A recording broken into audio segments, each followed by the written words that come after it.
tahukah Anda bahwa AI bisa meningkatkan produktivitas kerja? Benar. Menurut oleh Lenovo, 87% dari karyawan mereka mengakui AI dapat meningkatkan produktivitas kerjanya.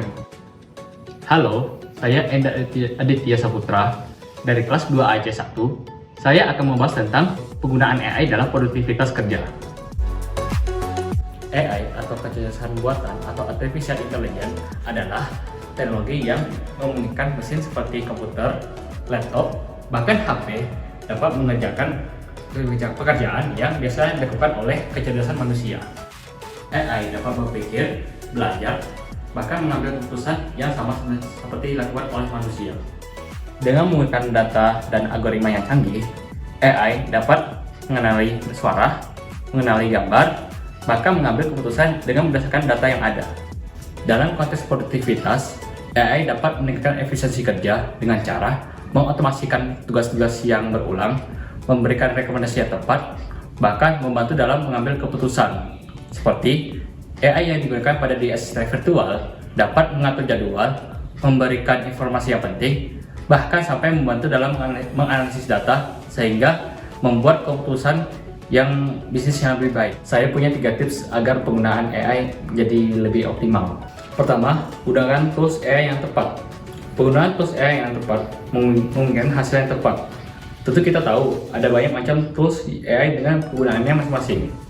Seperti jika Anda memperbaiki layanan pelanggan, Anda bisa menggunakan chatbot. Contoh chatbot yang digunakan untuk membantu manajemen keuangan adalah YellowAI.io.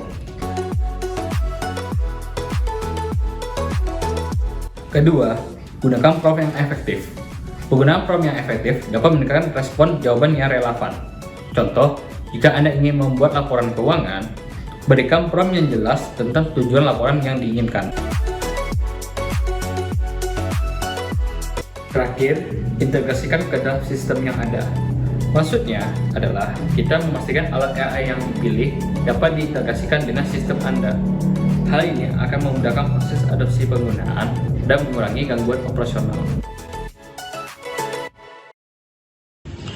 Oke guys, nah tadi sudah dijelaskan tuh oleh Enda bagaimana AI dapat membantu kita dalam hal produktivitas kita. Nah di sini saya Alif Syaratorik akan membawakan tema yang berbeda, yaitu bagaimana cara kita memanajemen keuangan kita dengan baik dan benar. Nah sebelum itu kita pindah dulu yuk, karena di sini lumayan agak berisik di sini ya. Jadi kita pindah dulu yuk, check it out.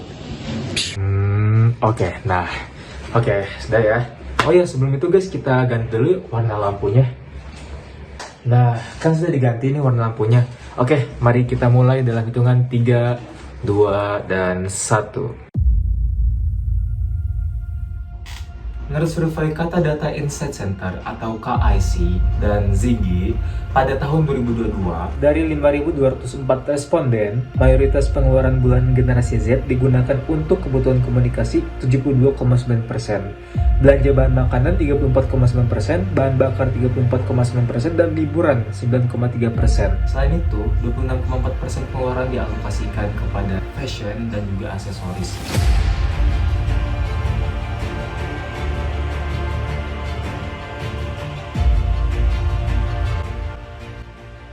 Tahukah teman-teman sekalian, manajemen keuangan itu sangat penting bagi diri kita sendiri. Apalagi kita sebagai generasi Z harus pandai dan harus paham mengenai bagaimana cara memanage keuangan kita sendiri. Sehingga kita dapat memilih dan memilah barang-barang apa yang memang kita perlukan dan apa yang tidak perlukan. Nah, sebelum kita memasuki mengenai hal bagaimana cara kita memanajemen keuangan dan bagaimana cara kita memanfaatkan keuangan kita sendiri, kita harus mengetahui dulu apa pengertian dari keuangan itu.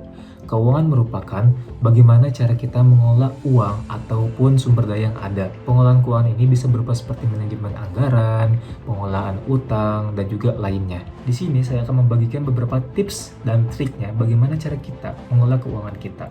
Mungkin di sini saya akan memfokuskan bagaimana cara mengelola uang berfokus kepada investasi ataupun menabung.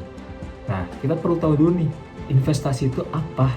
Investasi itu adalah kita menyimpan sebagian ataupun mungkin beberapa uang kita kepada instrumental tertentu di mana diharapkannya ke depannya dapat memberikan keuntungan bagi diri kita sendiri. Investasi di sini ada berbagai macam teman-teman. Ada investasi yang low risk, ada juga investasi yang high risk. Nah, untuk investasi yang low risk itu ada pasar uang dan obligasi.